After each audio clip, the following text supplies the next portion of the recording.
Arena. Special guest referees, bigs and dogs. Commenting half bodies.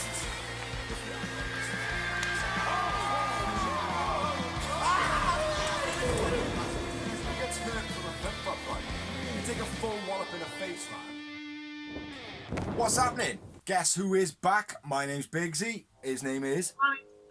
It's Dorsey. And we are The Real Wrestling Show. Yes, dog. And we're The Real Wrestling Show for The Real Wrestling Show, AEW. Real wrestling fans. Doing Every a show time. For the real wrestling fans. And we got Fyter Fest coming up. We have got Fyter Fest. That's what we're talking today. And it's episode 46 of our blog, which is coming up to a couple of episodes from doing a full year's worth, like 52 weeks. So, yeah, bro. So, episode 46. This week we'll be discussing Dark, and we'll be discussing Fyter Fest, which was in place of Dynamite this week, and it's their pay-per-view. So, and the rumours and numours as well. The rumours and numours. So, So we're going to do what we did last week. We're basically going to run through them. We're going to do them back and forth between us, keep it nice and short, and then discuss Fyter Fest in full. So, yeah, man. So, this week on Dark, we have got Taz and Excalibur on commentary. As usual.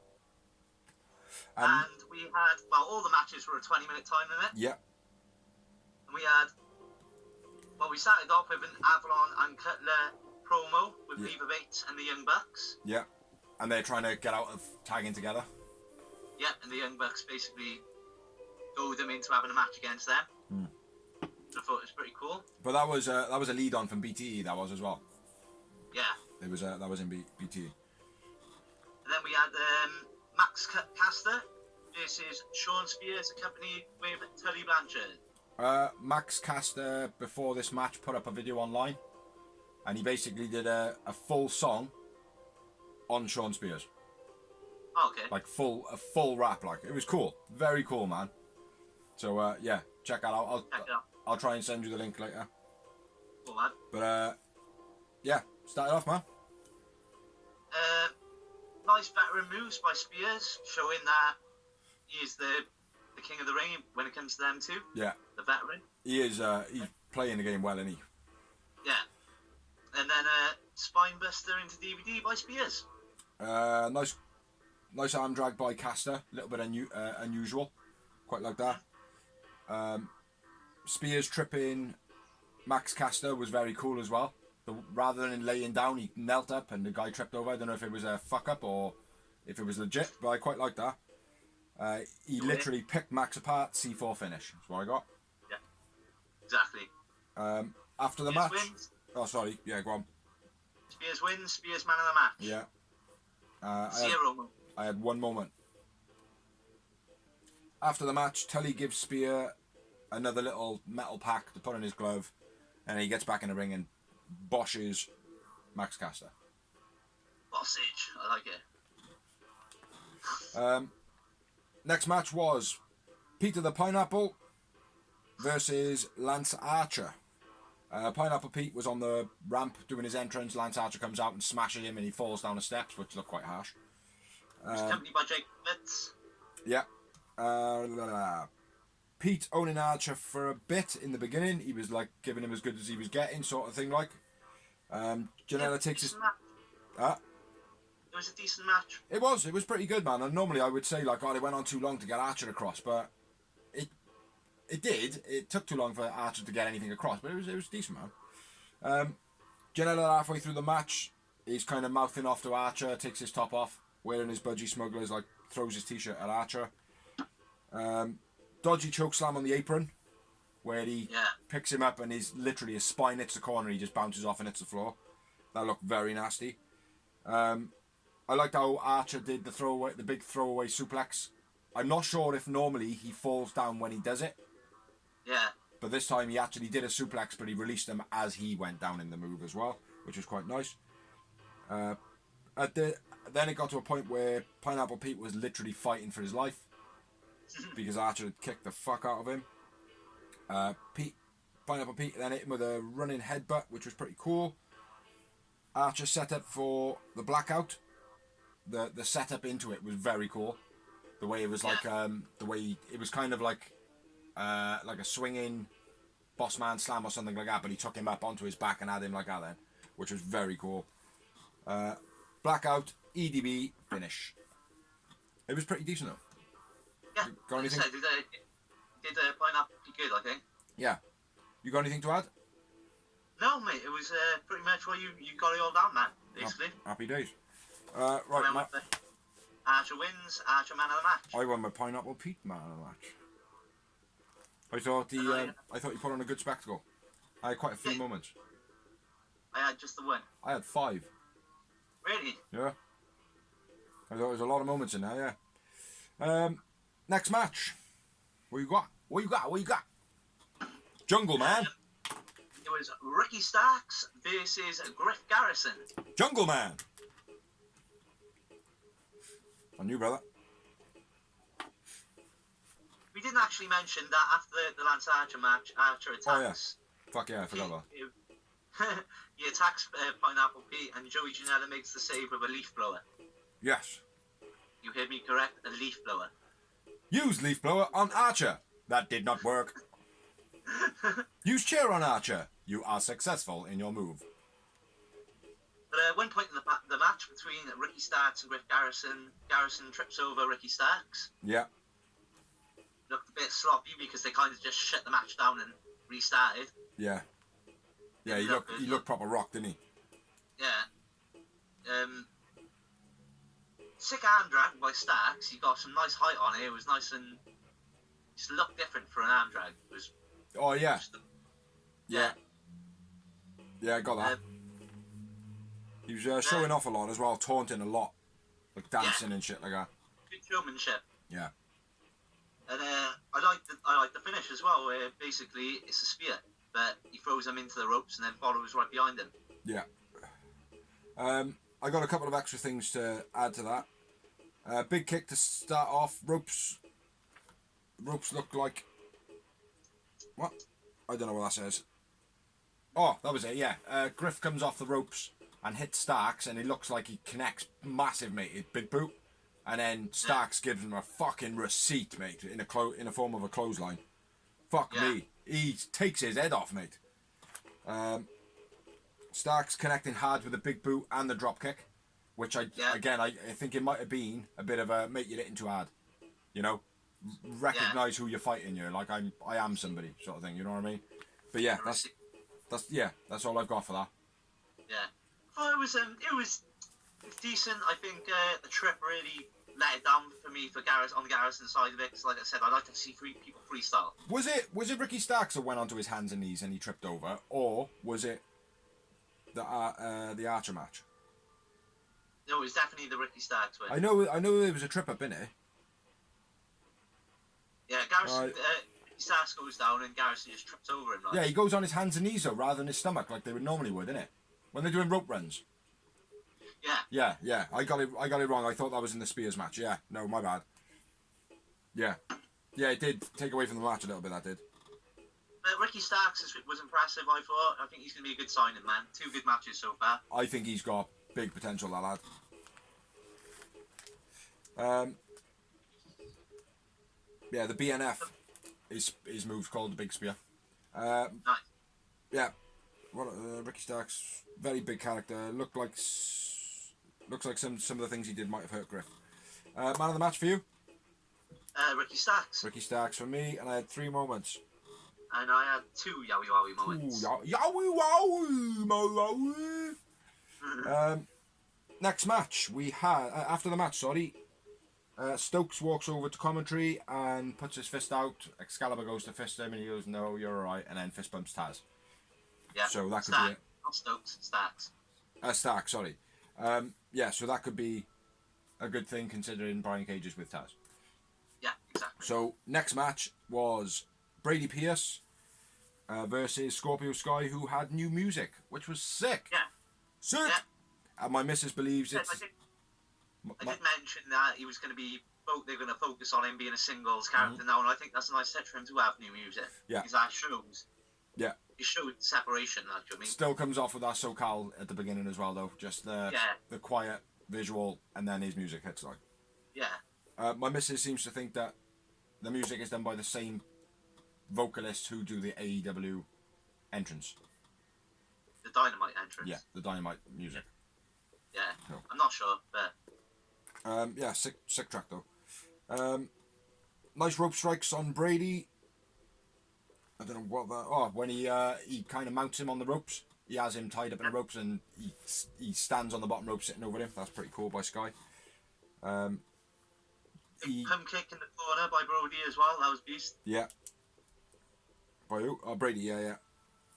Sky avoiding the attack in the corner and jumps over him, and then he was like a fucking cat, mate. Like, he was literally landing, and he was up in the air again. Landing up in the air. He was fucking quick, man. Cool as fuck. Big throw into the corner by Brady. Very big energy. I didn't have many for this, mate, to be honest. Over the top rope cutter finish by Sky, and I gotta be fair, that was absolutely beautiful. All the cutters again were on point this entire night. I think there was one. I think there was one that I caught that was a little bit dodgy. Yeah, the cutter though from Sky, absolutely beautiful. It's something of art, that is, like, do you know what I mean? Yeah, exactly. So, like I always say, mate, I haven't got a beef with cutters. When they're dead like that, that's what I want to see. Man of the match for me was Scorpio Sky. Agreed. He obviously won the match, and I had one moment. Agreed. Van Mantor. Yeah, he was very quick in his match, and certainly looked as though he was at the top of his game. Yeah. And Scorpio Sky the winner. Brady Pierce not the winner. Yeah. Next match then, brother. We had Kylan King and Skylar Moore versus Brandy and Ali with Dustin Rhodes. Yes, and a QT card. And a what? A picture of QT on a card. Oh, yeah. Alright. Brandy and Ali playing not friends really well in the match, like, you know, playing the story out really well. Let me just interrupt you here. I know this is your one. They had introduced as the Nightmare Sisters. Brandy grabs on a mic. Sisters. The Nightmare Sisters, yeah. And Brandy gets on a mic and says, we are not related. So, yeah. Crack on. Not sisters. Crack on, man. Crack on. Brandy, again, I wish she'd stop doing the stunner. And I don't think it's because she's not doing it well. It was better this week. It was better. It was better than last week's. Slightly. I just think she's so petite. She looks so petite when she's doing it. To me, I just think she's going to snap as well. Like, I can't.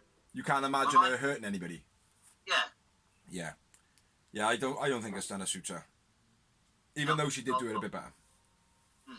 Yeah, this is yours. You carry on, man. Yeah, over there. Where we at?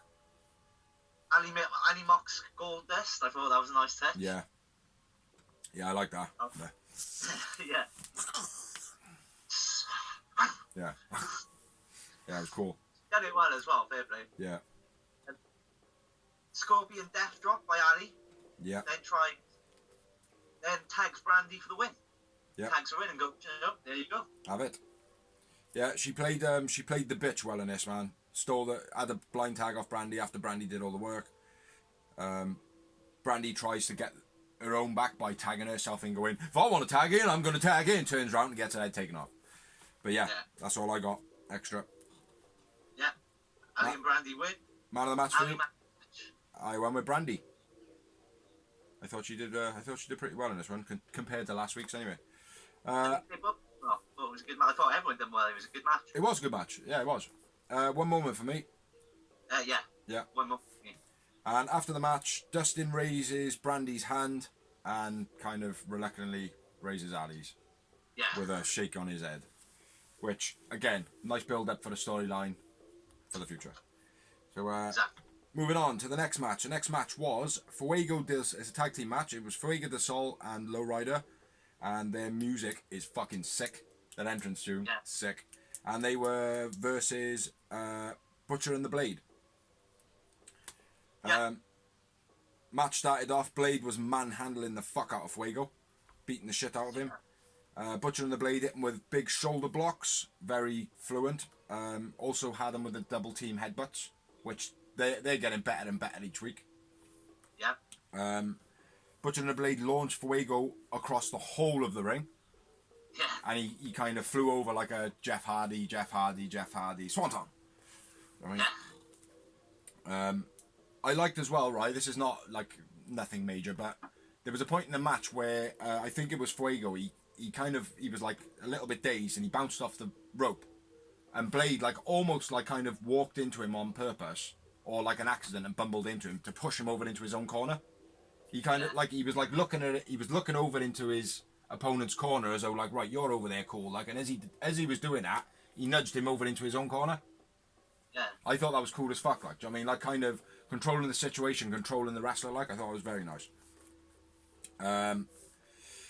Backdrop onto Lowrider. Oh, the backdrop on Lowrider on his neck. Yeah. Oh, that was. You broke him in half. Yeah. That That was by Blade. That was.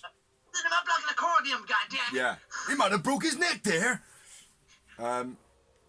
Then there was a Texas cloverleaf variation finish by the Butcher. Couldn't quite lock it in properly, but it looked pretty good though. It was like a figure four, but his leg was up there.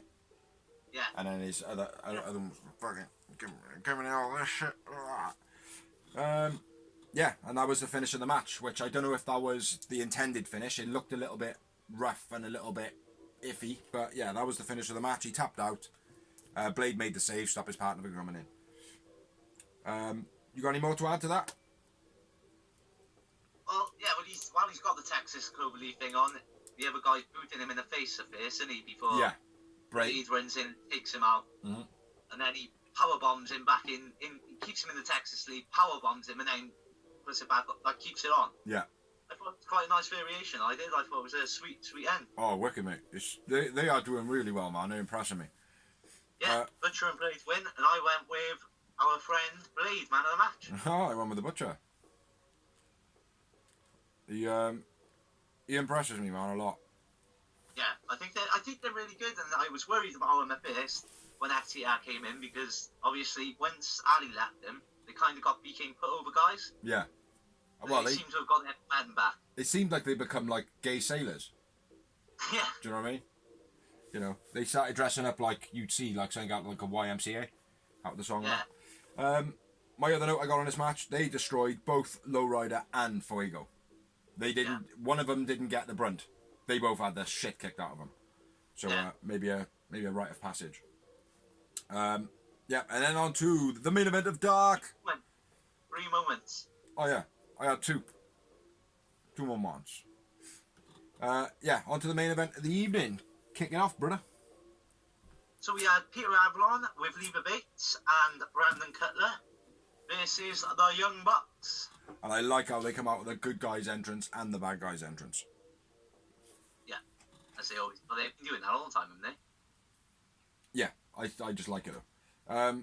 When the Bucks come out in their entrance as well, when their buck guns go off, Peter Avalon does the whole shitting himself thing. Like, I don't know if you caught that, but yeah, but he literally fell over in the ring. Like, it was quite funny. Yeah, nice start to the match. They had one-on-one face-off, nice reversal armbars, Cutler and Matt. That was quite nice. Yeah. Avalon refuses to tag into the match to start off. Yeah. And you can hear Brandon then going, "Oh, come on, Peter, man, what's going on?" Like as he's getting fucked up by the Bucks. The thought again is it's nice for that storyline. It's cool. Nick takes out Avalon on the outside ramp when he goes to go for Brandon, like he sets up for Brandon Cutler, but Avalon won't tag and he jumps and takes him out. I thought again, really cool spot. And the Bucks going on just a flurry of beastie tag team moves. Like I didn't even bother writing them down because there was like 4 or 5 combos, one after the other. It was just beast. Yeah, they did. They smashed him, man. Matt tells Archer and Cutler to double team him, and they've set up the blind tag already. And then as they suplex him over, Nick catches him. I thought again that was very cool. Yeah. At this point, then Brandon starts cheating, starts kicking the Bucks while they're doing rope runs, and Leva Bates kind of gets interferes and stuff like that. And then Brandon's moaning like, "Fuck, Oh, Peter, stop cheating, Peter! Peter! Yeah. Nice swinging DDT by Avalon. Then Cutler springboard. Something. Elbow. And then a beastie facebuster by Nick. That was it. Yeah, that was to Peter Avalon on it.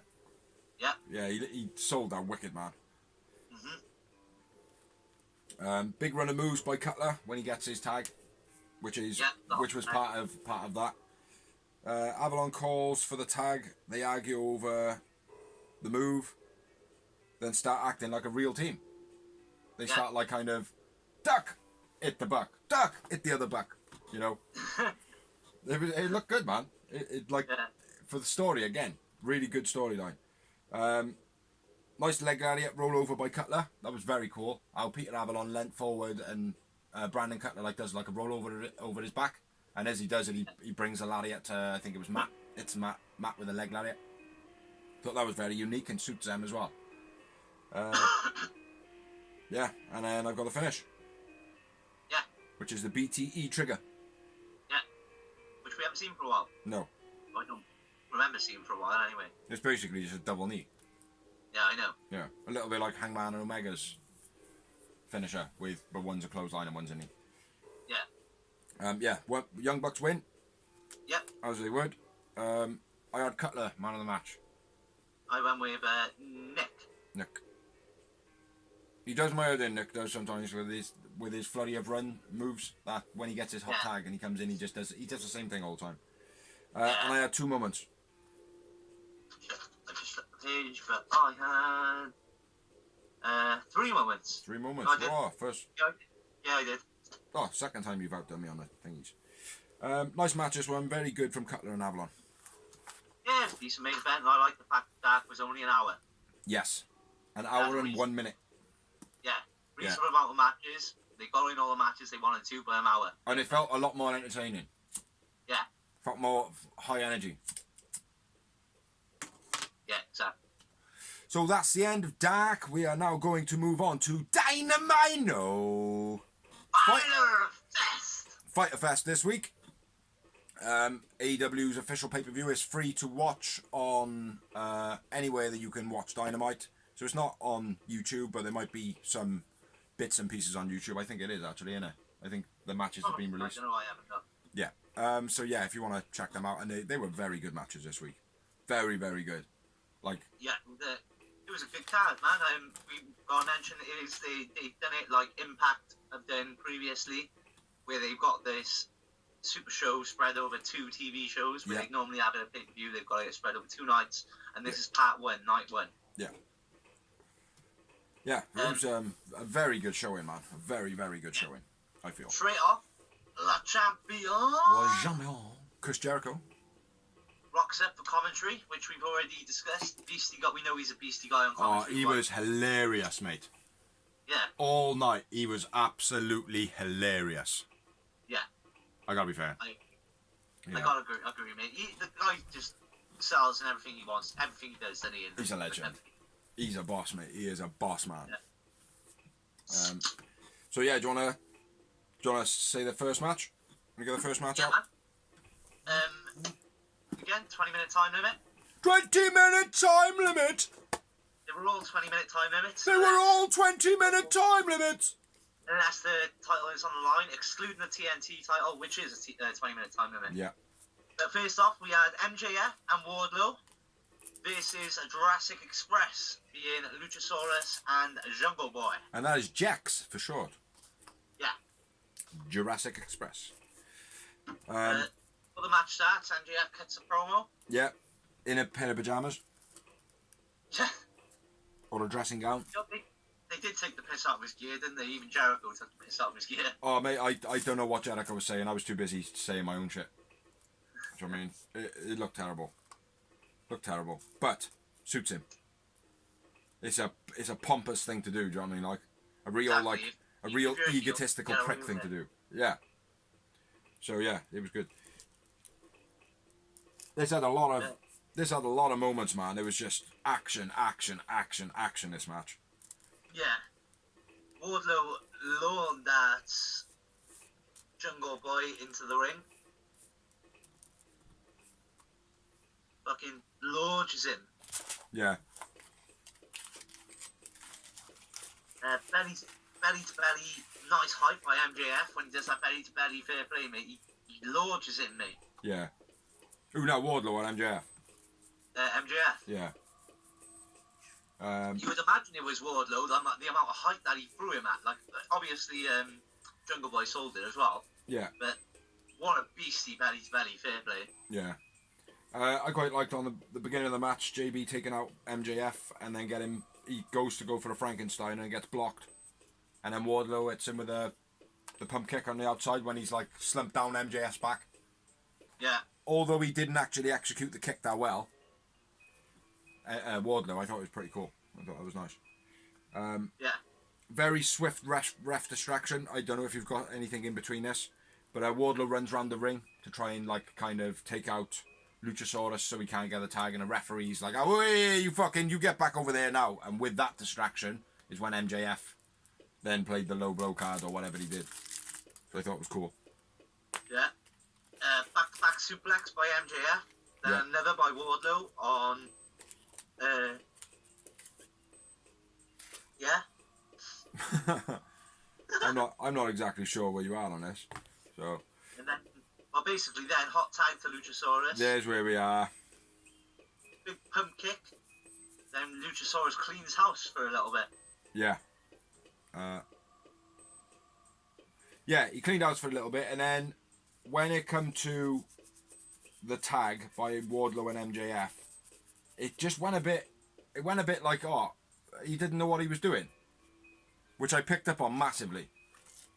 He looked as though like, oh, right, I fucked that bit up now. I'm just kind of standing here now. I can see that he's right there, like doing the tag and shit, and I'm standing like this, waiting.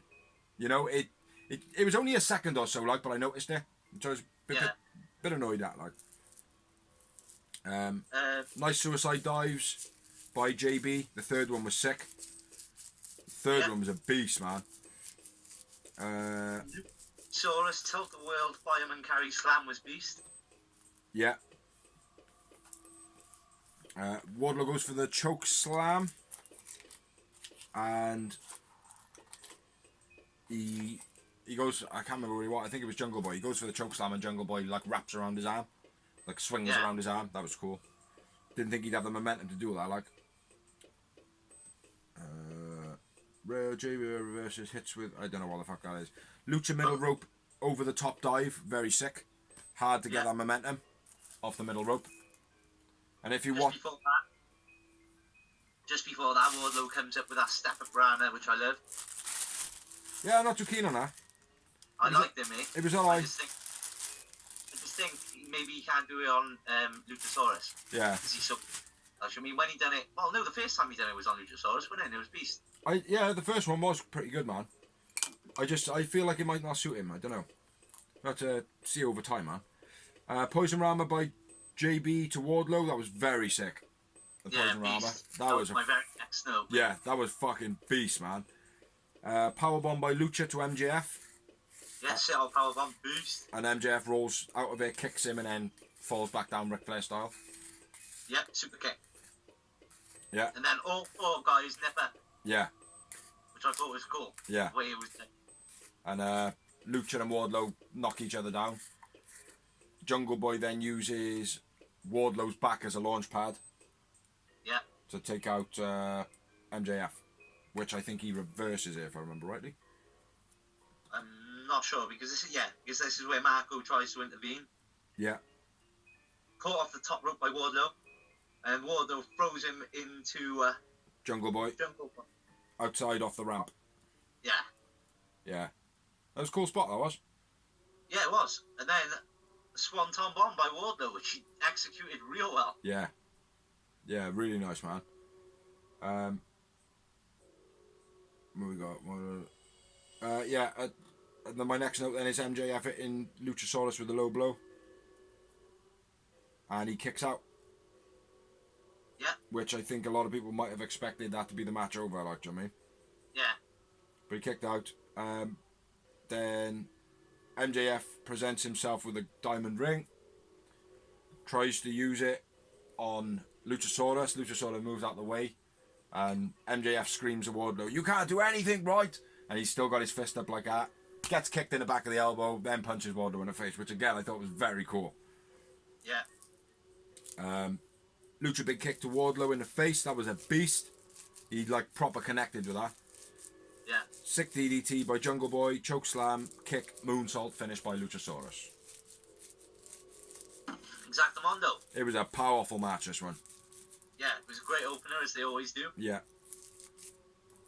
Luchasaurus, well, Jack's Jurassic Express win. Yeah. And I went with Wardlow, man of the match. I went with Luchasaurus. But everybody in this match, they all deserve props for that. Yeah, and I had 3. Yowie Wally. Fucking hell, I had 7. 7 moments for me. I just must find it more exciting.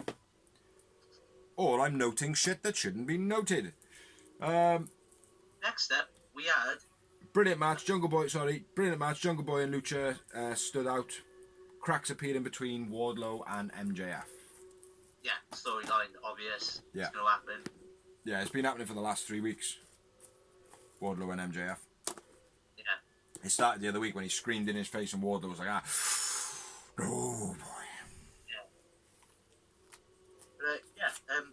Next up, we've got a promo for next week, a Puppy Battle Royale, which I don't know what that's all about.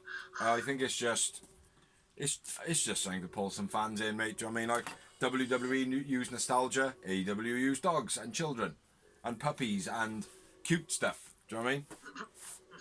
I think it's counter programming, mate. Do you know what I mean? Stick a load of puppies, call it a battle royale. All fans are going to want to watch that. All fans love dogs. All wrestlers have got dogs. Do you know what I mean? It's getting quite big, like, you know? Yeah. Obviously, Brandy's is not going to be in it because hers has recently passed, so that's going to be quite hard for her. But there's a lot of others. I don't know if Pharaoh's going to be in it, but they've all got dogs, man. All of them. Yeah. So it should be interesting. We'll see what happens. I'm looking forward to it. I'm going to put my money on one of the dogs winning it. Is it the thing of the big dog? The big Roman Reigns, the big dog. The advert that they showed as well, they were service dogs. They were like trainee service dogs, so they would end up being like firefighting dogs and police dogs and or whatever, or sniffer dogs. I don't know what type they are, but yeah. But I thought it was cool. Then it cut to Lance Archer brawling with Joey Janela in the crowd. Sonny Kiss trying to break it up, blah blah blah. Jake smiling his face off. he just looked fucking happy, didn't he? Yeah. Yeah. I'm stuck in my hotel room. I think as well, it's nice at the moment the contrast, because it started off Jake doing all the talking, blah blah blah, but now it's like turned around a bit and it's more Archer acting and Jake is just there as a chaperone, like not talking as much now. Yeah. Which I think is good. Mm-hmm. But they got to have him back in as well, like doing a few promos and shit. Yeah, obviously, yeah. But yeah, I think that's going to be an excellent match. Lance Archer vs Joey Janela, which is next week's Fyter Fest, episode 2. Because Joey Janela just does not die, and Lance Archer just wants everyone to die. So that should be very interesting. Any new AEW fans who've only just started watching, I think it was last year's Fyter Fest. It was Moxley versus Joey Janela in a hardcore match. Watch that shit, mate. Fucking beast. Joey Janela does not die. The bad boy doesn't die, in his own words. Next up, we had the AEW Women's title on the line. It's the women's title now, is it? It's not the milk bottle top title anymore? It's still the milk bottle top title. It's still crap now. Come on, you can't lie to me. It's still even though she's just puny, right? Not in a disrespectful way, but she's a tiny person with a tiny frame. It still looks crap. It just needs to be a little bit bigger, doesn't it? The plates and everything on it. Yeah. I do think it's quite nice though. It's just too small. Yeah, that's what I mean. It just looks awful because it's so small. Yeah. That's it. Yeah. If it was bigger, I'd be down with it. Yeah. Because it does look like a proper belt. It doesn't look like a Divas Championship or something like that. It looks like a proper. Yeah. Worthy winning belt. Just tiny. So small. Yeah. I just think, it just looks like a plastic toy. Yeah. Well, go on then. Kick off the match then, man, because I would imagine you've got a lot more notes on this than I have. Shida versus Penelope Ford. 60-minute time limit. Super sexy Penelope Ford. Not to discredit Shida, because she is also super hot. Yeah. They both look pretty. They're both beautiful women. What a match. I always not discredit, but say that AEW, which I still stand by, has got the weakest women's division out of the big companies. Building not because they're not putting in the performances, they just haven't got the veterans. And the star power, as it were. But these two put on a fucking brilliant match. This was an awesome match. It was. I loved this match. Straight off the bat, Kip and Shida get into each other's face. Aubrey Edwards, nah, we ain't having none of this. Out you go! So Kip's gone, but he does take Shida's kendo stick as well, which I thought was a nice touch. Yeah. But I'm taking this with me. Yeah. It was a good match. It was a very good match. Lot of quick build-up as well. Oh mate, it was 100 miles an hour from the get-go, wasn't it? It was like bam, straight away, need to face. Went for the Falcon Arrow. I was like, fucking hell, it's going to be like Dynamite last week. She's going to beat her in 5 seconds. I truly believed it. And I was like, no, you're going to squash all Penelope's momentum. Yeah. I was like, no. But obviously, straight away, Penelope reversed it. But I was a believer in it. Yeah. So, I mean, that's the important thing. I believed it could happen. Yeah, that's what a wrestling product should be making a hardcore mark think. Because you are. You're a mark, like, do you know what I mean? Like, you are. Exactly. You're actually a smack because you know the ins and outs and stuff like that. Like, for you to be duped, they're doing the job properly. So big up AEW for that. Exactly. I, on the other hand, knew that it was a title match and it wasn't going to finish that way. And I didn't see no spoilers either. They started off fighting on the outside, need to face on the apron. So, yeah, we're up to date. So fast as well. They didn't take a break, man. Mm-hmm. There was no, sleeper hold to slow it down or nothing. From the get, mate, they were just off, bam, to the races. We ain't stopping. Yeah. Penelope Ford with a spring elbow, then the kick, then the German suplex. That was a nice little run of moves there. I loved that. Yeah. Ford throws Shida into the railings before all that and splits them. Did you notice she actually split the... Like, you know where they're locked together? No, I didn't see that. Split them apart, I didn't notice that. And then, the German suplex by Ford gets a 2 count. Guillotine on the top rope to Shida by Ford. I like that. That's very unique. She's done that twice now. I like that. Something she needs to keep doing, like. Yeah, this is actually where they did slow it down a little bit. Yeah, the chokes on the ropes and stuff. Yeah, with because obviously we hit an ad break there, though. Quite a lot of submission moves now. Yeah, we were in an ad break here. Well, she was doing a lot of submission moves. Yeah, I liked how she stood on her hair and was pulling on her arms, and then the ref was like, "Stop that shit!" And she kicked her in the head. As she released it, she kind of hopped slightly and booted her on the top of the head. I thought that was unique, and the commentators picked up on that as well. She got another submission move, which is like a camel clutch style, and someone in the crowd shouts out, "Fish hooks!" So she gets her in a fish hook. Which is Scorpion Death Drop by Ford. Yeah. Tasty. Yeah, very nice that was. Who was it used it on Dark? Ali. Yeah. Yeah. But they both done it well as well, fair play. Yeah. But Ford had been doing it as a regular, I think. Mm-hmm. But she does it well, so I don't mind. Yeah. A step up in Sagiri by Shida into a beastie pump kick by Ford. That was just after they had a big slapping back and forth, which I thought was they were quite hitting each other as well. Like, do you know what I mean, like some full slaps there, like. Yeah. What do you say then? Sorry. The step up in Sagiri by Shida. Yeah, and then a big boot by Ford after. Yeah. That was very cool. Yeah, because Ford took it on the chin and just went boom. Yeah. Had the kick right back, and it was beast. Yeah. Like, it was proper impactful. Like, took her out. I was fair play. I've always been a fan of Penelope Ford, but she really impressed me in this match. She did gets it in like a full Nelson submission type move where she's got her tied up like that, and then she tries to get in like swing it into a backbreaker. Yeah. And that doesn't quite work out, man. That's the only letdown in the match was that, right? The fact that it wasn't a backbreaker, but instantly she improv'd it into a submission. Yeah. Because she did the backbreaker and Ford was kind of there and she stretched out as though like do something like, do you know what I mean? And Sheeta straight away and on a chin and on a knee and then did like a like a back stretch like. So that was I quite like that. Well, yeah, she just before that is that the part where I've written Sheeta with a rag around the sleeper hold? Yeah. Yeah, it's where she got in a submission and she tries to do like a swing around backbreaker. Ah, right, because when I must have been writing a note, but it looked like she was actually just ragging her like. No. She kind of moved it to the one side to get that momentum to swing it around, but she just I think Ford miscommunicated it a little bit, and it didn't quite sell as hard as it should. I saw it. It looked like it meant to happen. Yeah. No, it was like she literally just doing a rag sleeper hold, so I've written here, and that was nice. Yeah. Either way, then, mate. If you've seen it like that, that's good because I seen it an alternative way, and I still thought it was good. You know what I mean? So that's great. Like I said, it was when she was going like that. Yeah. On that part, so I think where I was writing the note, I might have messed the fuck up, right? Yeah. It wasn't so much a fuck up. It was just very slow. It just there was no whip on it. There was no impact in the backbreaker itself, you know. But like I said, it was improv, so I'm very happy with that. She went on to multiple versions of backbreakers, which was sick, all of them. Yeah. Yeah, man. Falcon Arrow pin. Falcon Arrow. And she goes for the pin and then it's reversed. Yeah. I can't remember the exact thing of the reversal. I think it was like a sunset roll type thing. Yeah, it was quick though.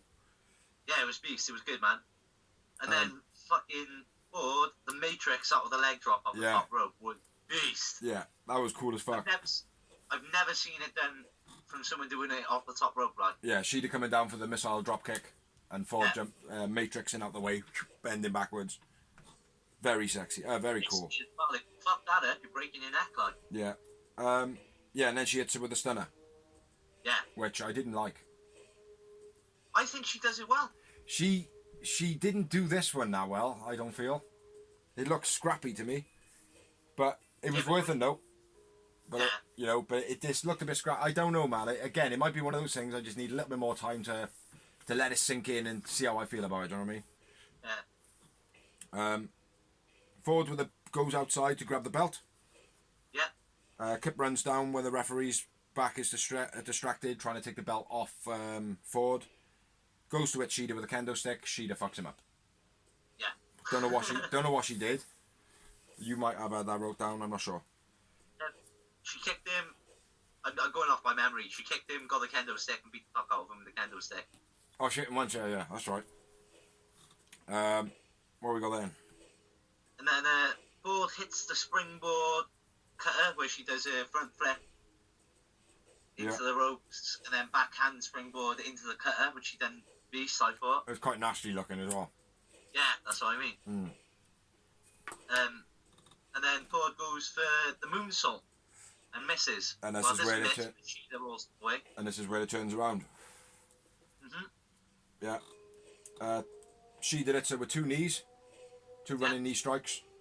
Hits it with a Falcon Arrow, and the commentators make a big deal of, she kicked out. But she kicked out one about 5 minutes ago. Yeah, she didn't kick out the first one. She rolled. She rolled out, but it's still I suppose. Nobody kicks out of the Falcon Arrow. I believe it was over there though, did you? Yeah, I did. I did, mate. Exactly. I was shocked when she kicked out. I was like, fair play, because when they said no one's kicked out, I knew what you were saying. Yeah. So that twigged in my brain, but I was like, nah, she rolled through, so it was a bit different. Yeah. Yeah. Because you can use momentum with a roll through, like it's about the momentum, not. Yeah, of course. Being slammed, it's about having the wherewithal to being able to drag them over, like. But Jericho did awesome, mate. Did awesome. Yeah, so she kicked out, and then Sheeta give off a bit of a growl, hit her with a running knee. That was the end of the days. Yeah, that was a kick-ass knee as well. Fucking beast, mate. Yeah. So Sheeta wins the match, still the world champion. Penelope Ford, man of the match for me. Yeah, I agree. She's shown, like I said, I've always been a big fan of her from day one, but she validified my support on this show. Yeah, definitely. And I had 6 moments. I think I might have topped you on that one. I hope so. I went with 8. 8 moments. Tidy. Moving on. Good match. Very good match. Did I write any? No, nothing at the end. Then we move on to Technique by Taz. And this week it was on Brian Cage. I meant Moxley. Sorry, yeah, he was discussing Moxley. Of course he was. He was basically talking about the double underhook and how Brian Cage will block it. Then he talked about another move and how Brian Cage will block it. Brian Cage! It was all about fucking Brian Cage.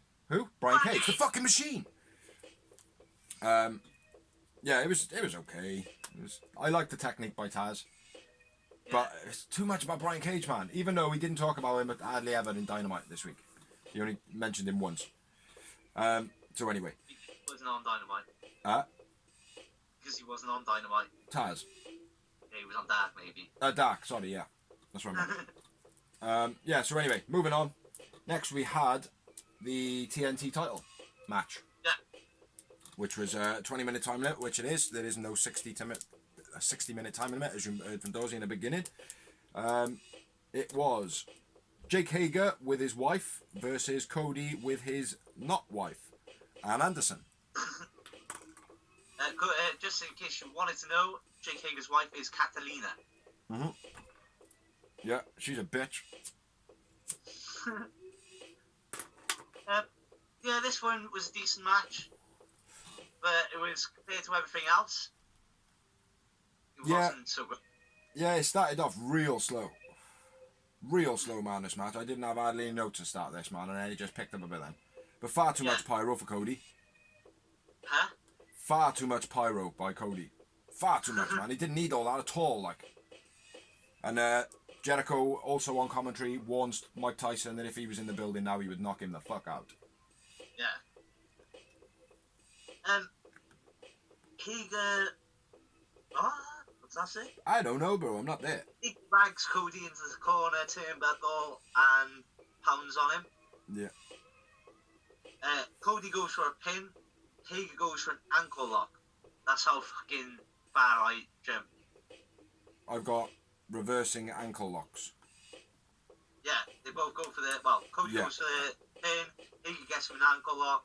Cody reverses out of it and gets him into an ankle lock. Yeah, just before that, Cody, it's like a reverse sunset flip off the corner. That was very cool. Like that. Yeah, but back what you were saying, reverse ankle locks. My next note is Ann on causing a distraction, Cody off the top to the outside. Well, big boot off the top rope to the outside by Cody. Yeah.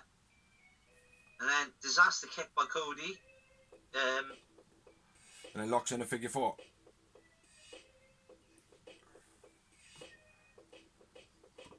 Yeah, let's go with that. I wasn't interested in this match, to be honest, mate. I watched it like I'd watch anything else, like, but I wasn't feeling it at all, man. And like I said, it picked up towards the end, like.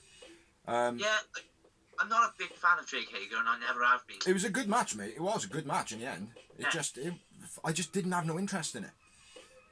Probably because I'm a little bit down on Cody at the moment, like, do you know what I mean? A big dump by Hager. I'm not sure what he calls that move that he does. But he literally picks him up and just fucking dumps him, like, sick move. The one way to sort of turns him to the side and just slams him. Yeah, just lifts him up high, like kind of like they should be in a choke slam, and then just turns it around like I kind of like who does the move? There's someone who does. Yeah, no, it's more like I can't think. It's more like a brainbuster, like but higher up on their chest, like sick move. Body slam, power slam. Hager choking Ann on the outside, running at Ann and choking him against the wall, and then hitting Cody with a German suplex. It should have been bigger. Nah. Yeah. Like he minimised this so much, man. I felt Hager. Yeah, but it was on the outside and it is a dangerous move. Yeah, of course, I get that. Like, I'm gotta protect the golden boy, you know. Cody gets chucked into the guardrails, and then a massive clothesline by Hager on the outside to Cody. And then when he's down, him and his missus go to the camera and go, "Hey, Bob. Hey, Bobina." Like, hey, little brats. Yeah, to their kids, which I suppose is a bad guy thing to do. Like, do you know what I mean? Like, yeah. A little bit more goes on then. Cody's down on the outside, and his wife walks on him. So I don't know if you got any notes before that. But again, you can tell how like disconnected I am with this match. Like, do you know what I mean? Yeah, I'm with you all the way, mate. Alan gets back at then and distracts. I got one thing. I got one thing before that. Cody goes for the crossbody and gets caught up in the ropes and bounces off. That was pretty unique. Yeah. I don't know if he dived early and didn't manage to get out of the ring, but if he fucked it up, he sold it well. Anyway. Yeah, and then gets up in the ring and distracts Hager. Allow Cody to throw Hager into the ring post head first. I've got Ant stands in front of the ring post to stop Hager from chucking Cody into it, and then when he turns around to go like, "Oh, what the fuck are you doing?" Cody then chucks him into it. Yeah. Yeah. Either way, works well. Cody, nice top rope springboard cutter. Yeah, I didn't feel it. Okay. Let me just check, man. Cody cut her off the top, not bad. Cody runs off the corner into a German. Looked like a nasty landing, like he almost broke his neck. He was Hager had him in like a choke. Yeah. And Cody ran up the corner and dived backwards, and as he did, his body just fucking momentum took him over, like, and he landed right on the back of his neck. And even Jericho shouted out like, "He's broken his neck," or something like that. Yeah, Cody cut it off the top end, not bad. Nice power slam by Cody. Then he gets a reverse DDT, which gets a 2 count. Yeah, Hager bomb, and then Cody reverses a Hager bomb, reverse DDT, like you said. Super arm drag off the top. That was cool. Yeah. I didn't write who it was though. I think it was Hager, wasn't it? Yeah, Hager. Yeah, because I watched the replays quite hard there because I wasn't sure what he actually caught. But then as you see the replay, then you can see that he literally fucking drags his arm over. Very cool. Wife slaps Cody. Dustin then comes down, slaps Hager. Yeah. And then it was a bit of a weird one to finish. Bit of a strange finish to the match. Hager's big slam again and chokehold on Cody. But Cody kind of reverses it into a pin apparently. Which he did to Darby Allin. Yeah. Yeah. Yeah. And gets the 3 count while being out cold. Yeah. So Cody Rhodes wins by accidental skill, maybe. If that's, I don't know. Cody man of the match for me. Yeah, me too. Yeah. And I had 5 moments. And I had 4. Yowie wowie! After the match, Hager realises that he didn't win the match, even though he's up celebrating with Cody's music playing from the beginning. And then he punches the ref in the face. Which, the first look on it, looked as though he clocked him hard. But then when I watched it back, he didn't. It was just a good song. Yeah, but a little bit of news to go along with that. Jake Hager has been suspended for 10 days from AEW. 10 days? 10 days. What's the point in that? I have no idea. He misses one show, which he's not booked on. Well, would 10 days mean 10 weeks? I don't know. 10 working days, maybe. Then we had a promo of Darby Allin. In his there was a compilation of previous videos as well as fresh footage. Yeah. But the thing that stood out is him doing a backflip off the railings onto a skateboard that's laying on the verge, and then spinning it and going down like a mini half pipe. Yeah. Do you know what I mean? Or like a quarter pipe, are they? Quarter pipes? Hiya! Hiya! Join the Dark Order. Join the darkorder.com. Join the Dark Order after this promo. Join the Dark Order. Yeah, very cool promo though by Darby Allin. So, yeah. And then, moving on. Orange comes out. And slowly but surely gets to commentary. Rolls on the commentary, which I thought it was dope. Yeah. Brilliant. It was weird though our best friends didn't come out after though, in their match. It's weird how he come out before, like, with another match to go. Yes and no, because it was part of the storyline, wasn't it?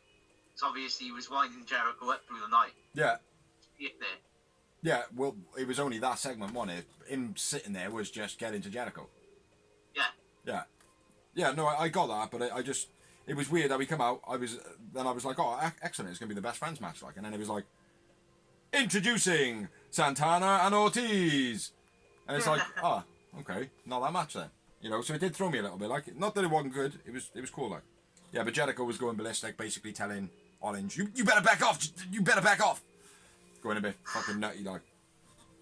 And then we had our next match, which was a 20-minute time limit, and it was Proud and Powerful versus Private Prats, with Matt Hardy in their corner for some reason.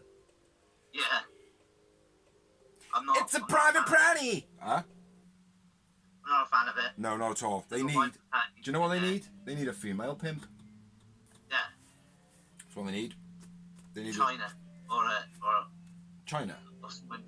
I said sexy pimp. I said sexy. And you say China? I never said sexy. I never used. I was on thinking, like, you know, someone beastie, like a big, like, Mel, maybe. Maybe, yeah, that could work actually. Mel, yeah. Mel just kind of like pimping him out, like, no, yeah. you will go and do this because I am paying you, and you're gonna, like, not even that. You're gonna go and do this because you earn me money. Do you know what I mean? Yeah. So go out with this person like I've told you to, and make them have a good night because they're worth money to us. Do it. Do you know what I mean? And then just bully them into doing it. It's such a shame that Matt Hardy's coming with so much momentum. Now he's some shitty tag team's partner. Yeah. Manager. Yeah, it's fucking shit, innit? Yeah. Yeah, so getting into the match, moonsault by Marquand was quite nice. Nice energy double team by Private Party. I didn't feel this match at all, mate. So anytime you want to jump on this and put some stuff in, you feel free. Private Party do poetry in motion from the ring to the outside. Nice, you know, get you a pop or whatever. Ortiz holds Cassidy's leg, stopping him from jumping off the rope, and gets him in. Then Santana gets him in a German suplex. I thought that was good. Yeah. Nice heel tag team and smart tag team wrestling, I thought. Yeah. And then Quen's back somersault caught Santana in the face on the outside when he did his dive out. Caught him, like, obviously his leg was loose, but he clean caught him in the face. I like this spot in the match. It was quite like not what you want to see, like, where it's like it looks formulated and it looks put on, but the gory special camel clutch double submission combo, which Santana Private and Powerful did on Private Party. Yeah, that was very cool. The only thing I'll say about that is the fact that the referee had already counted to 10, and then it was still going on. Yeah. You know, I thought that was a bit, you know, I don't know, a little bit loose, maybe. Private Party fuck up the stretch tag, where he's on the back and he's reaching out and he's supposed to make the tag, and he has to say to him, I didn't make the tag! And then he goes back, I didn't make it! And then gets back out. I thought that was shit. You know? Yeah. I might have been nitpicking a little bit in this match, to be honest, because I am very, very, very low down on Private Party. Then we had a tornado cyclone from ring to the outside by Cassidy. That was quite beastly. Yeah. It's like super spins, like corkscrew spins on the ring. I wrote spinning dive like R-Truth. Yeah. Yeah. I couldn't think. Thank you. I couldn't think who it was. Yeah. It was R-Truth. R-Truth, man. Isaac getting chucked into the guardrails. Hardy takes the ball sock from Ortiz. Well, before that, Cassidy swanton on Ortiz, gets a 2 count. And the spike cutter by Ortiz. Spike cutter by Ortiz was beast. Yeah. It looked like he fucking broke his neck, bro. Yeah. That was cool. Like, doom, like that, like a plane crashing. Yeah. He gets his arms down well, man. Yeah. Yeah, and then powerful, a flurry of double team moves with beast. And then Matt Hardy takes the ball and sock off Ortiz. You go for it. I got the finish of the match, mate, which I thought was fucking terrible. Absolutely terrible, man. Isaiah climbing up on the top where Santana was up on the rope. taken like what felt like a lifetime to put his bandana over his eyes. Yeah. And then Santana kind of sat there going, like, you just move it off your fucking eyes, like, do you know what I mean? It was ridiculous, mate. Do you know what I mean? Like, it was such a fucking weak win. Gin and juice set up. Ortiz was taken out of the way in however manner that I don't give a fuck about. Ortiz was still sitting there bumbling around with his bandana over his eyes like he had literally lost all feeling in his fingers. It was fucking shit, mate. Fucking shit. They hit him with a gin and juice. They sadly got the win. Yeah. Shame on you, Matt Hardy. I remember Ortiz man of the match. Santana for me.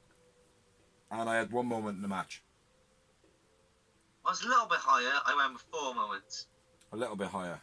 You fucking love it. They were all Ortiz though, I think. Yeah. Mate.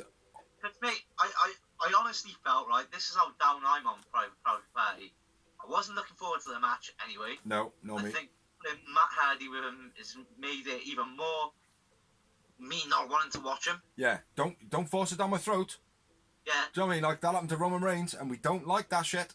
Yeah. Do you know what I mean? Yeah, exactly. And it wasn't a bad match, but it was a decent match. Like it even brought Santana and Ortiz down.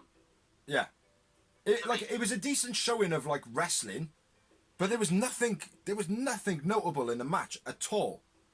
It shouldn't have even been. It wouldn't even, for me. It should have been a dark match. Yeah. Maybe not even on it. Or at best, on a regular Dynamite, not Fyter Fest.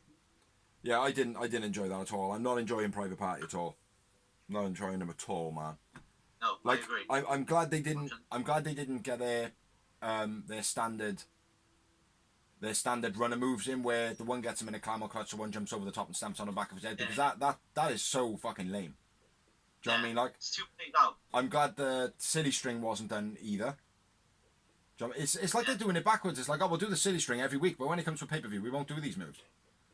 Where it should be the other way around, like, do you know what I mean? You know, I don't mind seeing them once in a while, but every week, especially when you're doing them week, you know what I mean? You can't have it, like. But yeah, I'm well down on Private Party at the moment, mate. I'm proper negative on them, like. And I'm not trying not to be. I'm not gonna lie. I'm down on them. So yeah, I think the quicker Matt Hardy gets away from him, the better. Yeah. I think it's not doing them any favours, and it's especially not doing me any favours with Matt Hardy, because the whole reason he left WWE so he could be used as a main player for the last part of his career. Yeah. It's not to say. Go on. If he's going to do what he's doing, he might as well have stayed in WWE. It's not to say though that he's not the one choosing to do that. You know. No, I'm not saying that. That might be his creative freedom. I guarantee he is. Yeah. I guarantee he is. I don't think Matt Hardy's the type of guy which would work for people if he didn't believe in him. Yeah. Yeah, exactly. But for me, it's too. The way they're doing it is wrong. It's too, like you said, Roman Reigns forced down your throat type thing. Yeah.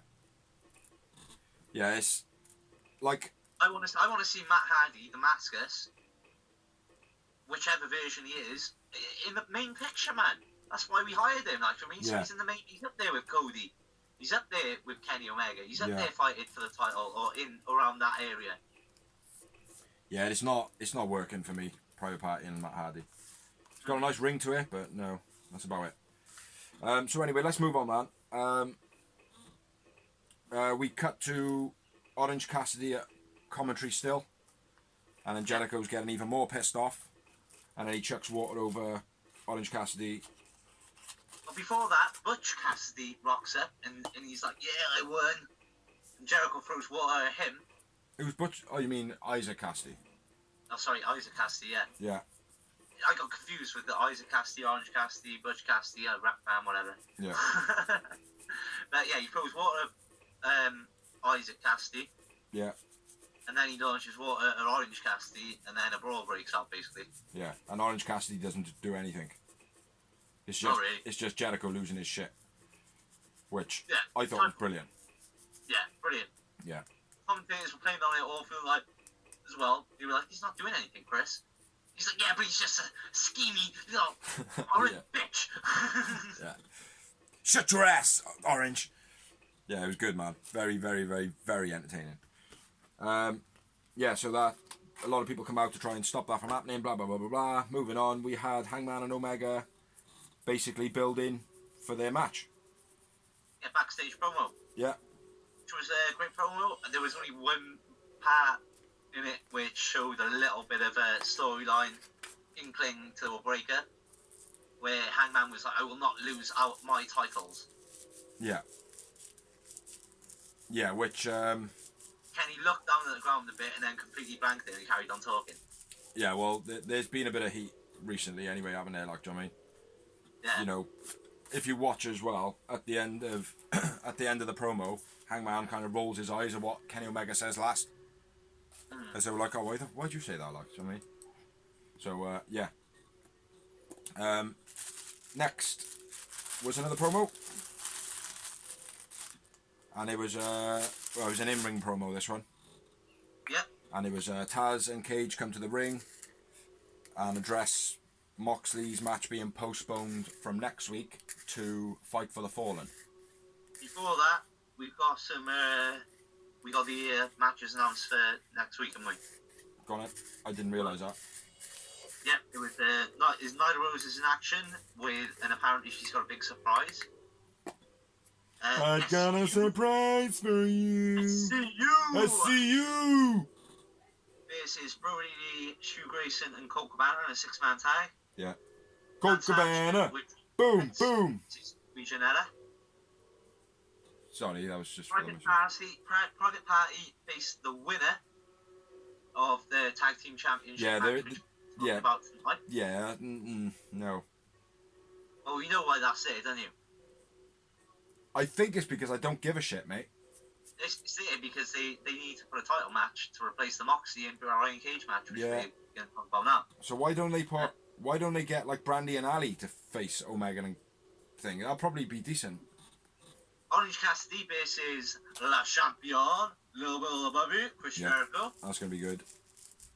Butcher and Blade and the Lucha Brothers versus FTR and the Young Bucks. That's going to be good as well.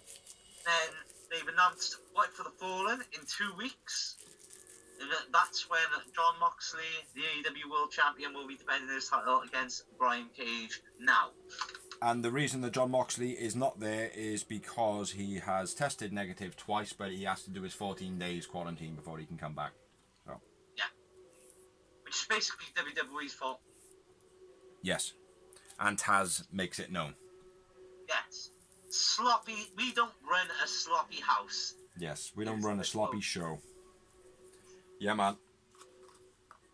I wrote, Taz Cage, Marks come out, talk about the postponement. Is that all the matches done? Yeah. Yeah. Taz comes out and says, sloppy show, we are not. I don't know why I wrote it in Yoda. With testing, says Mox has because they got good testing in AEW and they're not a sloppy show. John Moxley has got a case of the chicken shits. Yeah. Which I thought was cool as fuck. I was laughing my head off at that. So, yeah. I thought it done brilliantly. They made the most of a bad situation. Yeah. People love it when people slag it off. They also love it when reality is brought into wrestling. Yeah. And that's what will happen. I know. I didn't write it in the news, but I know WWE ain't happy about it. No, they're not at all. But guess what? That's what happens if you bring sloppy shit. The reason they're not happy about it is because they cannot argue back. Mm-hmm. Do you know what I mean? There's no way for them to argue back because it's 100% true. So exactly. Yeah, nice promo by Taz. Probably one of his better ones recently, and it was probably as quick as it could be off the cuff because of how you know. So yeah. Moving on to the main event of the. Oh, I couldn't mute it. Fuck. I tried to mute you. I don't know. Try to mute. Yeah. Try to mute. Yeah. It can't be done. It can't be done. Oh, when I get my smart TV, I will mute you when I like. The main event was Best Friends, which is Chucky T and Orange... Chucky T and Trent Beretta versus Omega and Hangman Adam Page. Above Hangman's name, it said he is not afraid to say the S word on TV.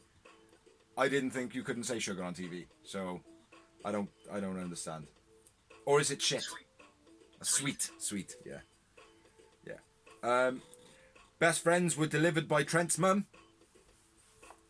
Yeah. Fucking brilliant. Trent's mum, the real mum of Trent Beretta, delivered best friends in her Sue.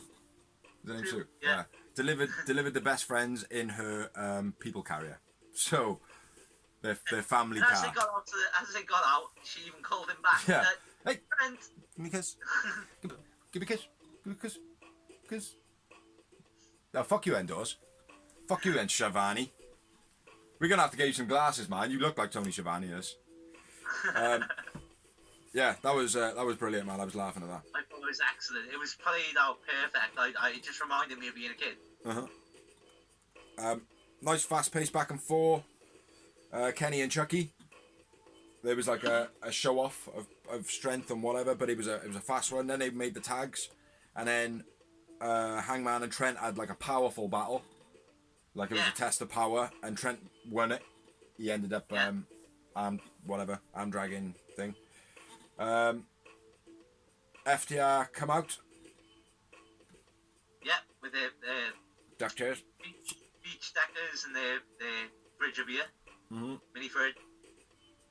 Off a commentary all of beer. Yeah. That was cool.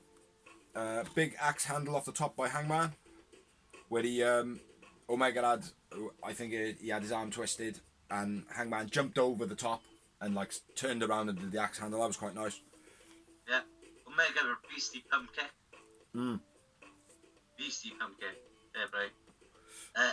Belly to belly on the outside into the rails on Hangman by Chucky T. Yeah, that was cool, that. And then and then Omega was chucked on top of him, wasn't he? Yeah. I've got it was like sandwich. That was beastie, that was. It looked like fucking Kenny got hurt, like he did. Yeah. But it looked like he could have, like, easy. There was a point slightly before as well where Trent was going to get chucked into the corner and Chucky T lays over the corner to like kind of block him from the impact. Thought that was, a good tag team thing. The best friends thing as well. Yeah. Hang on. Big boot to Chucky by Kenny, like you said. Trent hits him with a dive. Kenny then flipped into the rail on top of Hangman. And then my next note is Hangman back in the ring, and he hits a sick clothesline on Trent. Sick clothesline. Yeah, beastly clothesline. I mean, before that, there was a nice power bomb on Hangman by Chuck T. Fall away slam by Page. Yeah, I missed the fall away slam. Beastly clothesline by Hangman, and then the Fisherman Buster by Omega on Chucky T. That was sick. Spike Power Driver. What was it? No, Fisherman Buster. Yeah. Yeah, that was so like hang time like, wasn't it? It just felt slow. Yeah. It's like slow motion like. And then next was the Spike Pile Driver by Chucky T. Yeah, that was just out of nowhere, wasn't it? Like it was just like, what? Oh, he's gonna like flip him up, powerbomb. It was like, no, poof, on the head, like, you know what I mean? Like pulling a dollop of ice cream, like dead. Like ice cream. Yeah. 2 Snapdragon suplexes by Kenny on everyone. Yeah. And then into the famous move, which I like, the assisted German suplex by Hangman and Kenny. Yeah, which Hangman always looks as though he kind of misses it, maybe sometimes, as though like, oh shit, I caught him wrong. Oh fuck, man, I didn't grab him. Like, but always land alright. Then a BC power bomb by Hangman. Yeah. And Strong Zero. Saved by Kenny last second on the pin. Which I didn't think I thought I was going to be here. I thought that was going to be match over, man. I thought it was going to be titles change hands, like. Yeah. But Kenny out of nowhere for, last second. Then, fucking hell, Chucky T killed Kenny with a rolling powerbomb. Same words as I've got. I put with a reverse Falcon Arrow. Whatever, I don't even know what it was. It was Beast. It looked Beast, but as soon as he landed, I was like, "You just killed Kenny, you bastards!" Yeah. I thought exactly the same, mate. Then we had a high chop to Hangman by Trent. He chopped him and he literally just slammed him in his neck. How he wasn't like not breathing properly there, I don't know. Deadeye by Hangman, which we haven't seen in a while. Yeah. Yeah, I think Omega played an injured victim in this by this point now, didn't he? He kind of disappeared out the match. Hangman was like kind of like. Out of all the moves he's fucking taken, he should be broken already. Yeah, I know. He should have been broken like 3 times in my notes. Fucking right, mate. But the buckshot, he was lingering on the outside for a little bit, and then he kind of got himself up, set up the buckshot lariat, and that was the finish. To make him look like a beast, you know. Yeah. And it did. That made him look like a boss, like, do you know what I mean? Definitely. Yeah. So Omega and Hangman win the match. Retain the titles. Chucky T, man of the match for me. I went with Kenny. Oh my God! But Kenny's dead. You bastards! He's man of the match now. I had 4 moments. Well, do you know what? I think this is a first, and I'm gonna double your ass. I had 8. Fucking hell, fair play. Nice. Yowie, wowie. After the match, FTR enter the ring, gives a beer to Hangman, gives a beer to Omega. Kenny pretends to drink a beer, like this. And then he even pretends to spit it out for some reason, and then he pours it out. And then it all kicks off. Yeah. Which is, I liked it, but I didn't, because we all know Kenny doesn't drink, so why would you be offended? Yeah, to pour it out, though. It's like... Yeah, I understand that, but why would you offer him a beer in the first place? Exactly. But the Bucks come out to kind of smooth things over.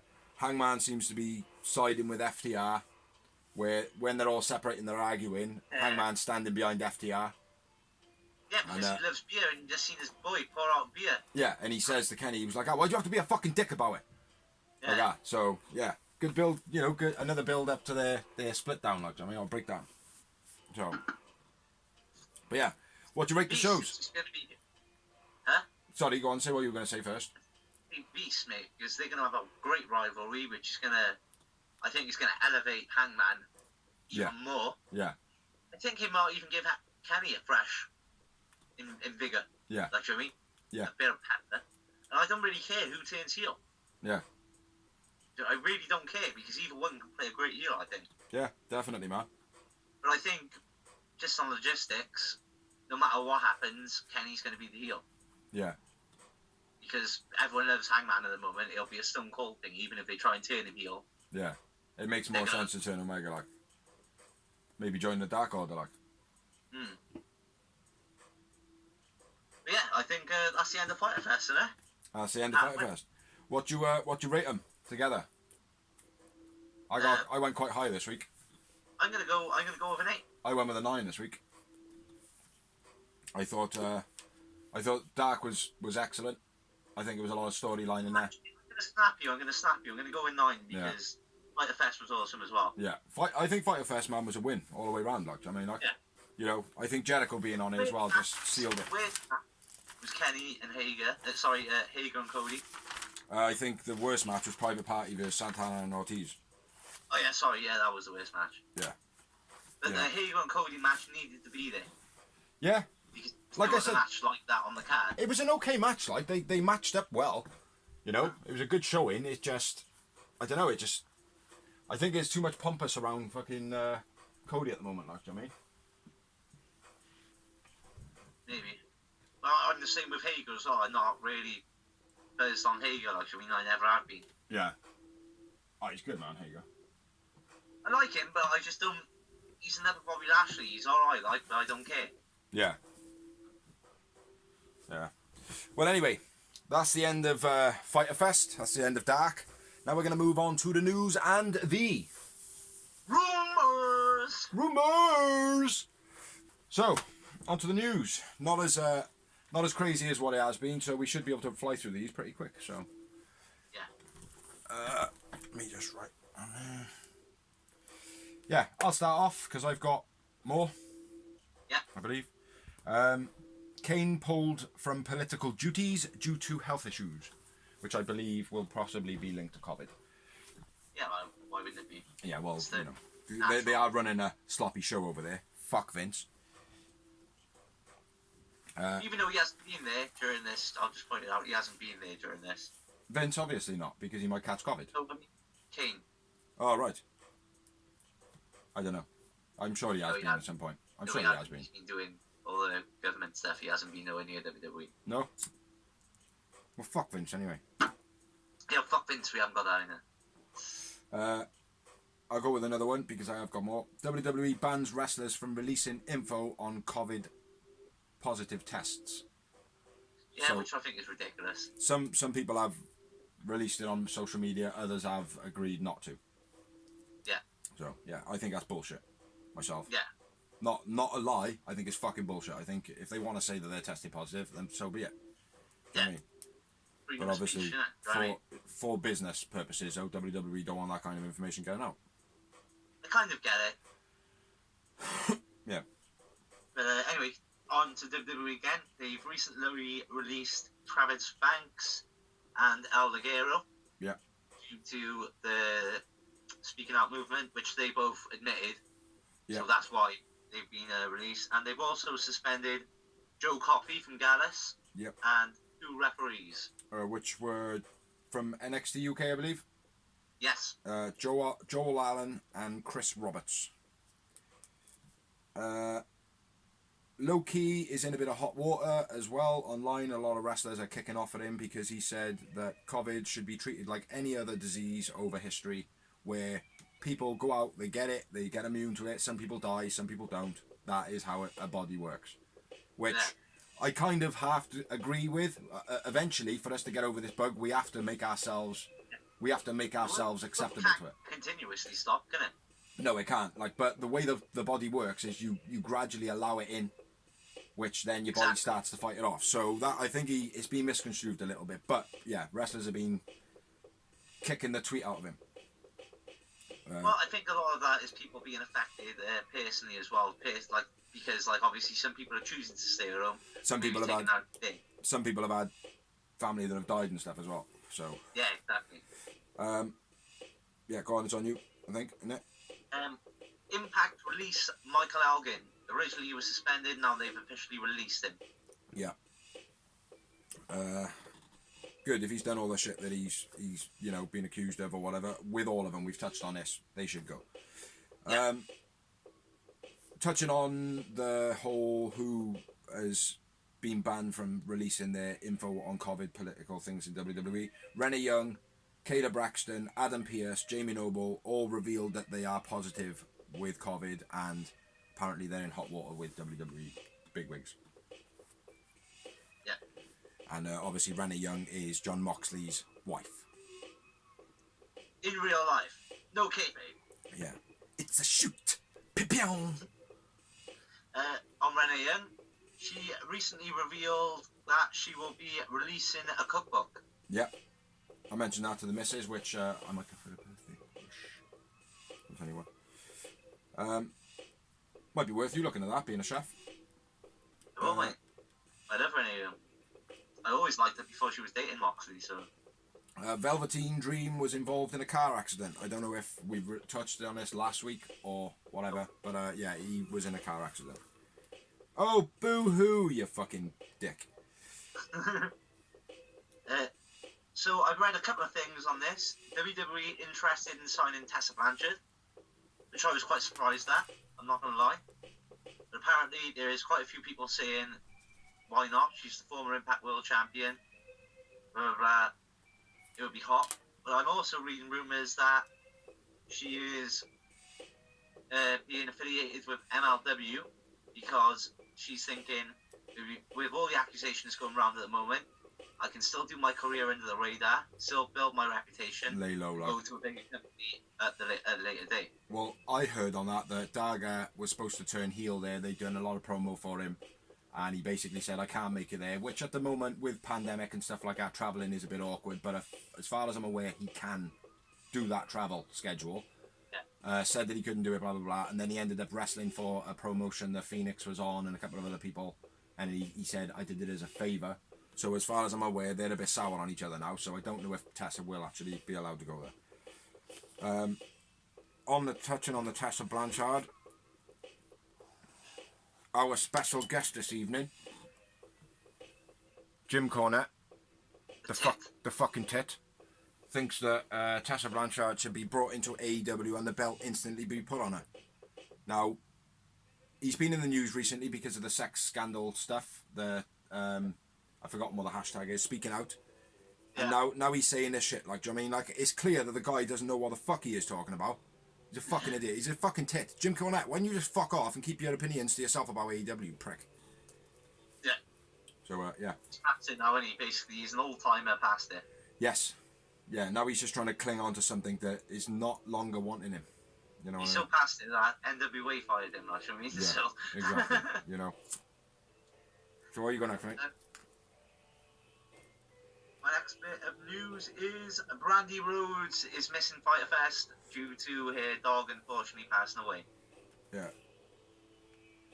Yeah, it's. I think the dog was quite old as well, so I know what it's like to lose a dog that I've had for years. Like, I mean, it's quite hard. Like, yeah. So, R.I.P. Brandy's dog. Yeah. Next bit of news: Bret Hart is launching a like video podcast type thing called Confessions of the Hitman, which you can get on wherever you can get it. Go and search it. I don't know. $35 for 35 episodes, an hour long, I think they are. So it's $1 per episode. $1 an hour. $1 an hour, yeah. Yeah.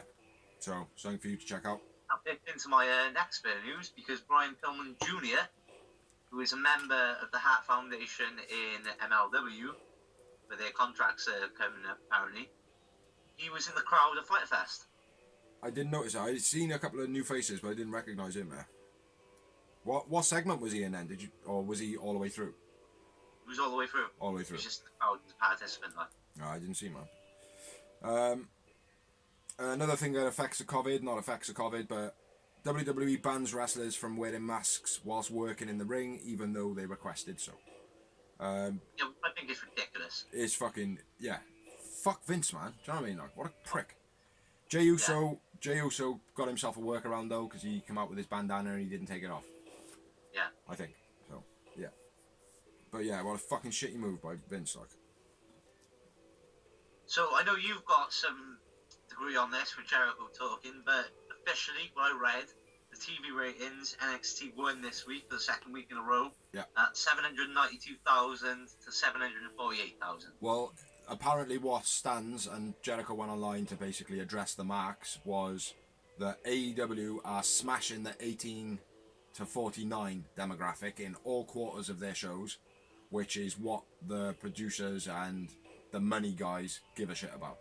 Because let's be fair, that buy your merchandise that are going to go to your shows. Yeah, 18-year-olds to 49-year-olds, they're people that are still alive.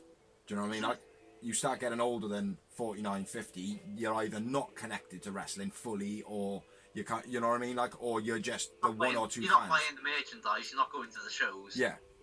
So AEW are actually smashing their right demographic. Like, do you know what I mean? Like, yeah.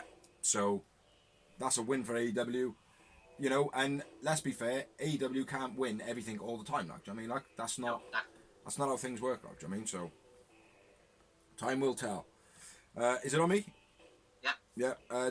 Former WWE star Big Vito says the wellness policy is double standards in WWE, I believe. Oh, yeah, this before. It's one thing for Santino Marella to it is to a Brock Lesnar. Yeah.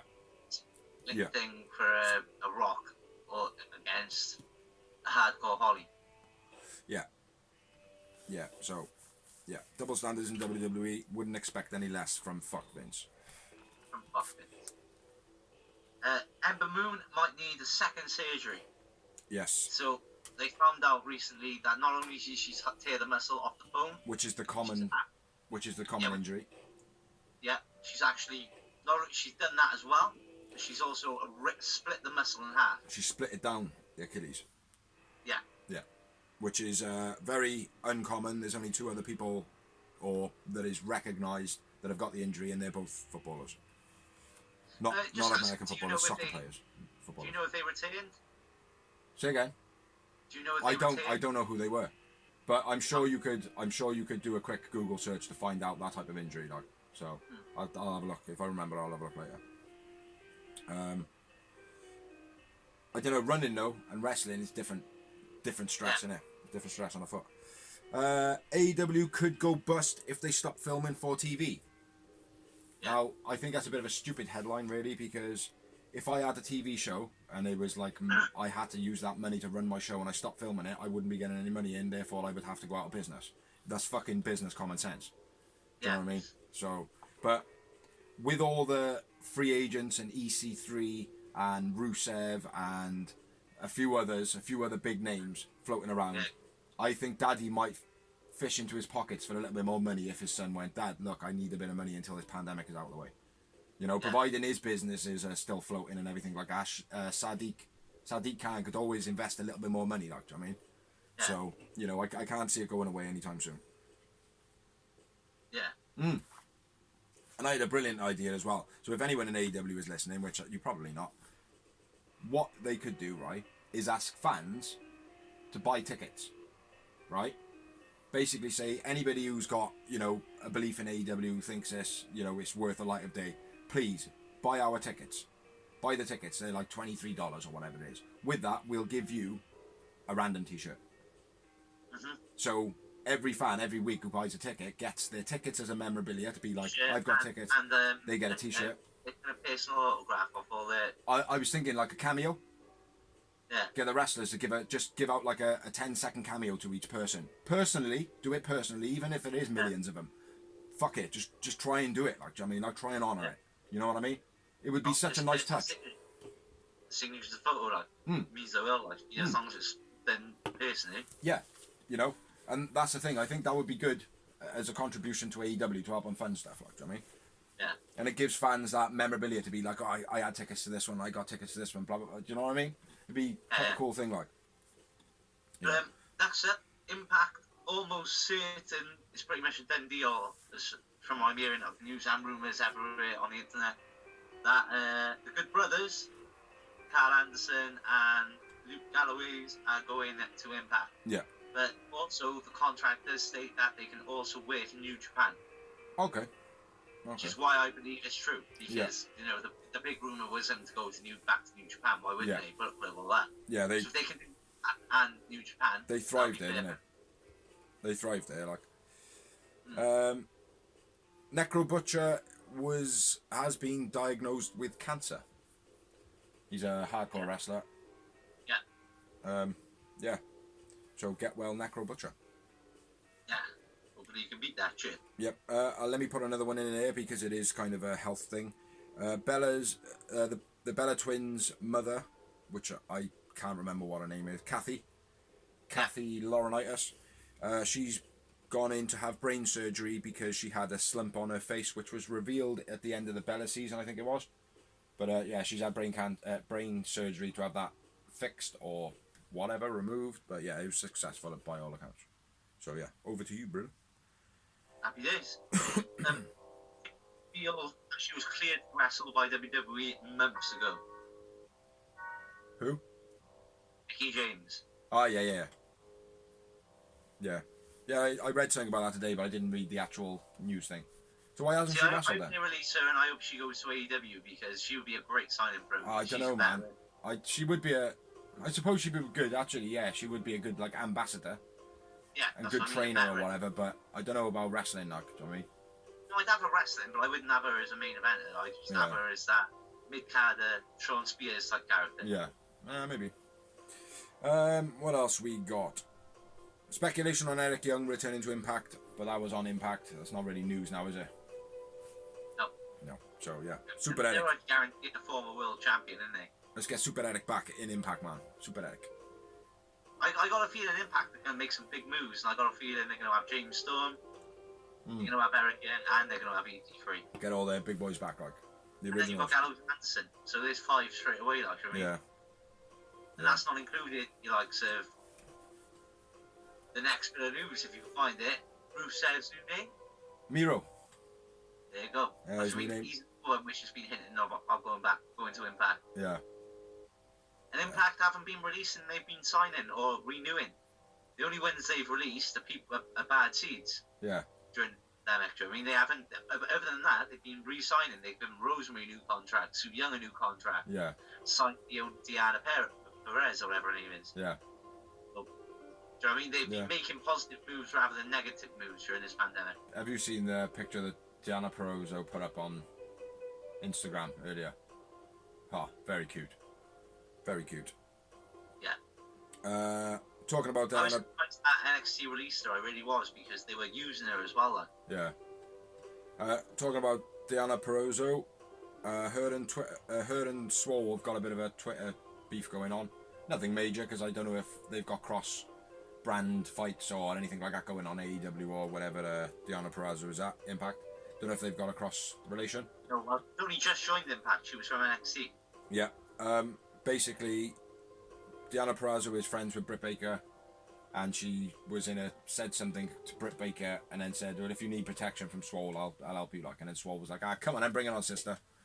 So yeah. Yeah. You got any more?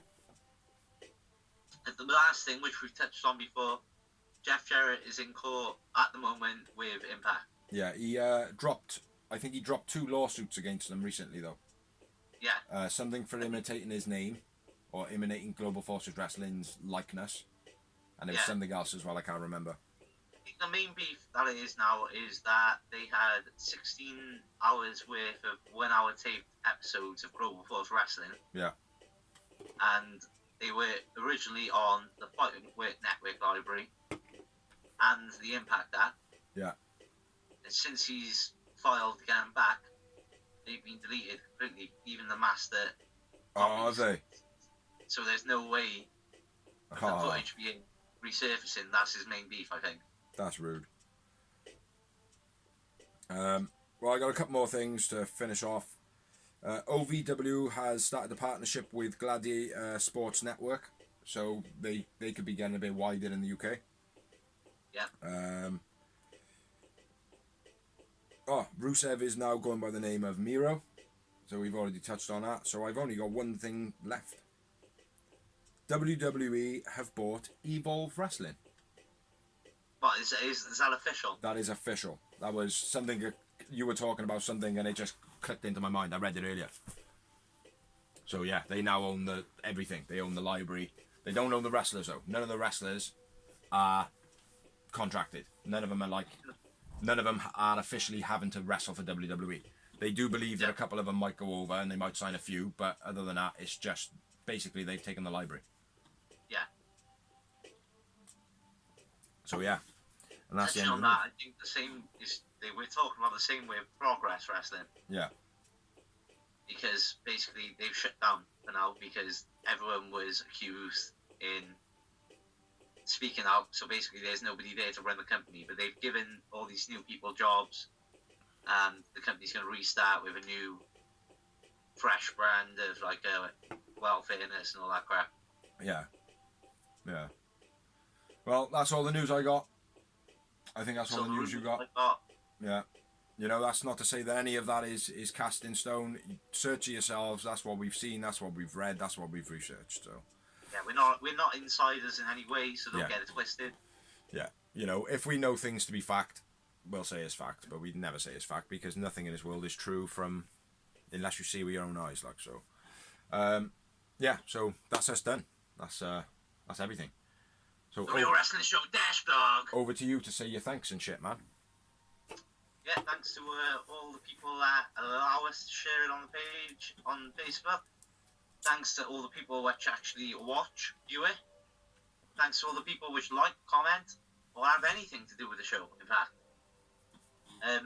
Right, so I'll try and jot off some names. Wrestling 24-7. Wrestling fans in Wales. AEW Nation, AEW bands, AEW bands. We are Parody Wrestling. Welsh wrestling fans. I said them. I said it again. We have got a few. We should really make out a proper list. Any of the ones that you joined. I don't know, mate. Some of them are just like small pages and stuff like that. Like that. I was just looking through. I seen them.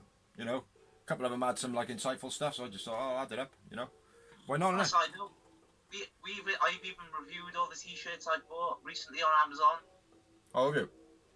Yeah. Nice. There's like 5 reviews now of the Wrestling Show Dash blog on Amazon. So any merchandise I buy, you see it on the show, you can check it out on Amazon. I've actually reviewed it. Yeah. Nice. Yeah, so, thanks everybody for watching. Thanks everybody for sharing. Thanks everybody for commenting. Thank Dorsey for being on the end of the TV still, for having the internet. But, big up Talk. Yeah, big up Talk. Big up Wi-Fi. Yeah, hopefully. Big up all people surviving COVID-19 and staying strong. Hopefully we'll get back to normal soon. Like, it's a bit up in the air at the moment. Like, so, you know, we might have something else for you anyway soon. So, yeah, thanks for watching. Catch you in a couple of days. Catch you, next week. Yeah, there's no pay-per-view. There's pay-per-views next week. Yeah, catch you next week. So, peace out.